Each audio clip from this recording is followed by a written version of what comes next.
1 जून को होने वाले मतदान को लेकर आज शाम को चुनाव प्रचार थम जाएगा। ऐसे में चुनाव प्रचार के अंतिम दिन हिमाचल प्रदेश में सीएम योगी ने हुंकार भरी।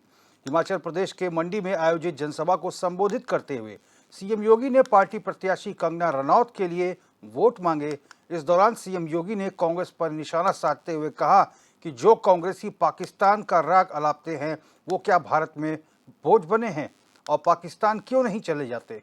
वहीं कंगना की तारीफ करते हुए योगी ने कहा कि कंगना में मीरा की भक्ति है, रानी पद्मावती जैसा तेज और रानी लक्ष्मीबाई जैसा शौर्य है। अगर आप देखेंगे तो बहनों और भाइयों, यह राम भक्तों और रामद्रोहियों के बीच में आकर के अब सिमट गया है। रामद्रोही वही जो आतंकवाद और नक्सलवाद का समर्थन करते हैं। रामद्रोही वही जो भारत के अस्मिता और भारत के अस्तित्व पर प्रश्न खड़ा करते हैं।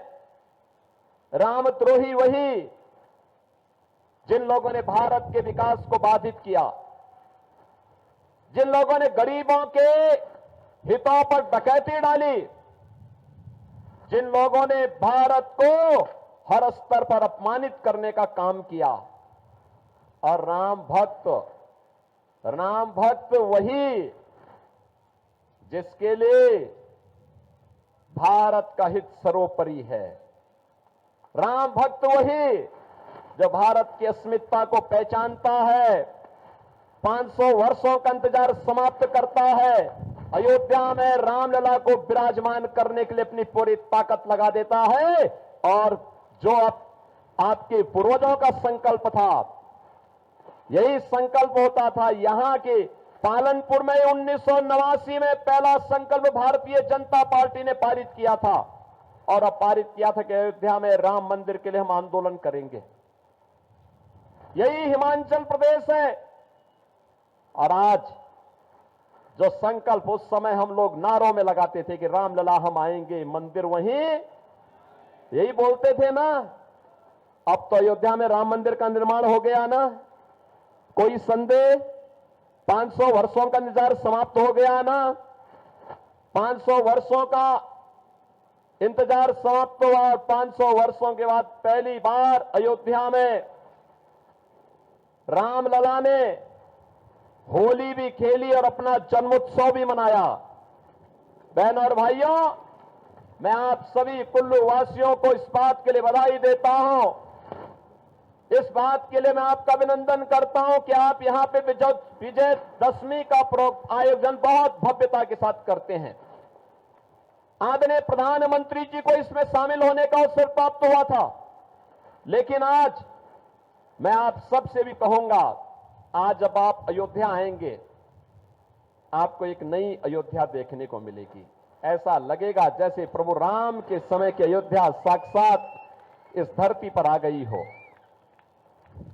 और अयोध्या में हम लोगों ने कैसे एक एक कार्य को वहां पे संपन्न किया है, यही तो है हमारी कृतज्ञता ज्ञापित करने का भाव। अयोध्या में अगर प्रभु राम विराजे हैं तो अयोध्या में मंदिर में प्रभु राम को विराजमान करने के पहले वहां के इंटरनेशनल एयरपोर्ट का नाम महर्षि वाल्मीकि के नाम पर किया गया। भगवान राम जब वनवास के लिए जा रहे थे तो बहनों और भाइयों, पहली रात उन्होंने बिताई थी निषाद राज के यहां। पहली रात उन्होंने बिताई थी निषाद राज के यहां।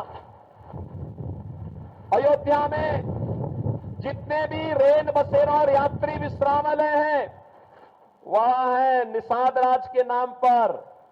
और जब माता सीता को ढूंढने के लिए प्रभु राम वहां वनों में भटक रहे थे, तो प्रभु राम के उस समय के सहभाग से उन समय भगवान राम को बेर खिलाने का काम किसी ने किया था, वह माता सबरी ने किया था। जितने भी भोजनालय हैं, उन भोजनालय का नाम माता सबरी के नाम पर रखने का काम भी किया गया है अयोध्या धाम में, अगर आप आएंगे तो। और इसीलिए मैं आज आपसे कहने के लिए आया हूं, काशी में आप जाएंगे, काशी विश्वनाथ धाम, अयोध्या में आप आएंगे, श्री राम जन्मभूमि पर भगवान राम का भव्य मंदिर का निर्माण,